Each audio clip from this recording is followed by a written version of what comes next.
Santa Rosa. The inferno swept up over a wooded ridge, like many California wildfires do, but this one was different. Like a terror in the night, this wall of wine-whipped flames took direct aim for the heart of a city, not just the rural outskirts, not just the homes high in the hills or off the grid. The Tubbs Fire, one of 14 wildfires that scarred the people and property of 8 Northern California counties late Sunday and early Monday, incinerated dozens of city blocks in Santa Rosa, destroying so many of the trappings of suburban life, from the Hilton Sonoma wine country and Fountaingrove into a technology park. From Applebee's and Arby's to Kmart and Kohl's, the fire skipped across Highway 101, obliterating the heart of neighborhoods too. These fires happened in the hills, in the rural area, not a neighborhood, said David K., 54, clearly stunned as he returned to his home in the Coffee Park neighborhood Monday morning and found nothing but rubble for blocks and blocks. You think you're safe in a neighborhood? In one of the most surreal scenes, broadcast on KGO-TV, the team of Kaiser Permanente nurses and doctors, faces covered by respirators, gently raced critical patients in hospital beds down the street, with bright orange flames in the background. About 130 patients were safely evacuated in 3 hours, including women in labor and a very sick child. Some hospital employees drove patients in their own cars. When the evacuation started at 3 a.m., the patients were stunned. They didn't have time to process a thing, said Judy Gooden, the hospital's safety operations leader. If patients could get out of bed on their own, they did, she said. If not, we grabbed people from their beds and put them in wheelchairs. The fire came perilously close to Kaiser Santa Rosa Medical Center and its huge liquid oxygen and diesel tanks. Firefighters weren't sure they could stave off the blaze that was engulfing the adjacent mobile home park called Journey's End, she said. We realized early on that this fire, it was going to come into Santa Rosa Fire Chief Tony Gossender said Monday night, describing how the department called in every firefighter, every resource as the Tubbs Fire roared into town. His crews initially set up in the Kmart parking lot, but it didn't take long before we realized this was not a good spot.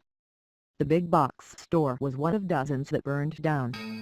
Local law enforcement and fire officials on Monday urged people to stay away from the evacuation areas and off the roads. But with so many emergency crews fighting fires, there were few to keep people from walking past the roadblocks. As residents returned Monday afternoon for a glimpse of what was left, the scenes around the city were apocalyptic. Old people on canes and walkers shuffling along sidewalks through the orange glow, families dragging luggage and wearing blue surgical masks through the thick smoke. We're just trying to see if it's still there, said Michelle Mills, 70, pushing her walker along Coffee Lane, heading to her home a few blocks away. In a daze, residents tried somehow to digest the growing toll. The Hidden Valley Satellite Elementary School burned down.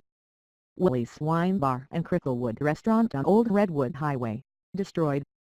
Classrooms and offices at Cardinal Newman High School, burned to the ground.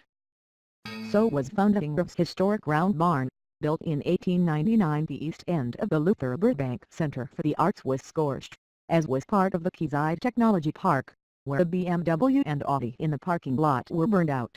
But like so many bizarre scenes from a wine-fueled firestorm, a bright red Porsche Targa Rover was spared.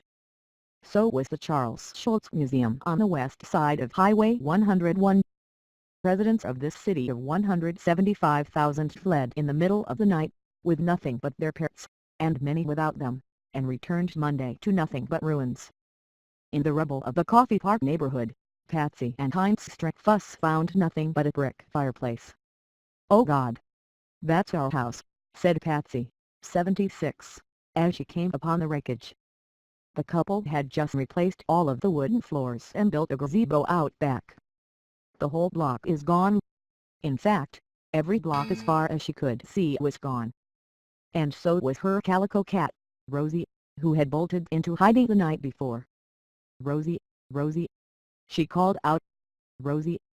The couple were awakened at about 1:30 a.m. Monday when a gust of wind blew through the house and slammed the door closed inside. Heinz said that's when a neighbor pounded on the door. "I opened the door in my skivvies," Heinz said.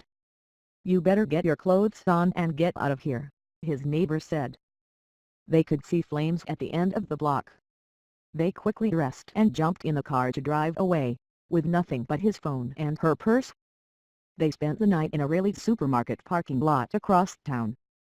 This fire, which started in Calistoga, is being compared with the Valley Fire in 2015 in neighboring Lake County, which was considered one of the hottest and fastest in memory. "We had 20,000 acres in 12 hours, said CAL FIRE Captain Richard Cordova on Monday afternoon of the Tubbs fire. "It's pretty much unheard of." As the sun set Monday night, severed natural gas lines flared throughout the city. Fire trucks tore through the streets and the residents of Santa Rosa were only beginning to comprehend their loss. "Now, what do I do?" Heinz Streckfuss said. "Now, what do I do?"